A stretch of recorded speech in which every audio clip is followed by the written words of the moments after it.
everyone, today's videos is going to be about tempo changes. Actually, this comes from a question that I received in our Facebook group. And thank you very much, Ion, for posing the question because it gave me a good inspiration for this video. The case in point is a tempo change after a molto ritardato.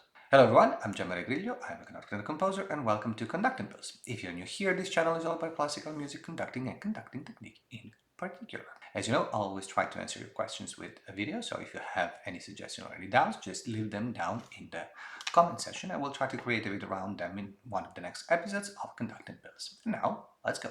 Let's take a look at today's example. The tempo at 68, even if it's not marked, is about 152. Then we have a molto ritardato on bar 70. The last note of the bar is tied to the beat of the bar after that, where we go to 160. The note keeps tied for 2 beats and then it comes off the tie on the 3rd beat. The solution to this problem is actually in 2 parts. One is at the end of bar 70. Basically, what you need to do is to use the music to your own advantage. You have a molto ritardato,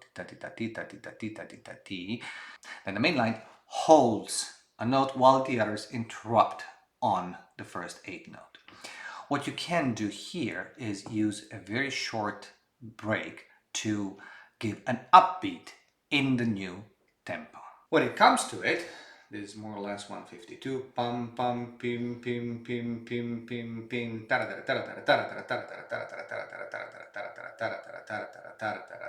and bum. So you subdivide, basically, almost subdivide the last beat of the bar, last beat of bar number 70.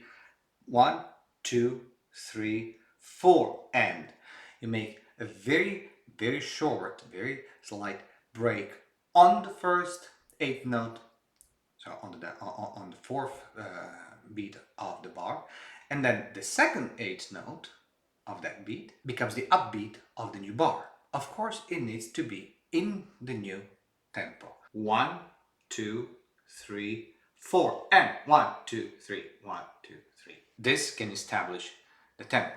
However, the bar after that has first of all, there's the diminuendo, then the bar after that has 1, 2, and then the tied note comes off on the quintuplet on the 3rd beat of the bar. Even if you're just doing patterns, 1, 2, 3, 4, you still need to account for the diminuendo, and you need to account for the fact that the 3rd beat of bar number 71 is the one that needs a pulse. It needs a pulse because that clarifies exiting from the tied note, and it also serves as an upbeat for the following bar where other instruments are coming in. If we're just looking at the 3/4 bar, 1, 2, 3, you would have no pulse on beat number 1, no pulse on beat number 2, and then a clear pulse on beat number 3. That's the one that's important for everyone to be together. And when you put it all together, 2 bars before the 3/4, taka taka taka taka taka taka taka taka, 1,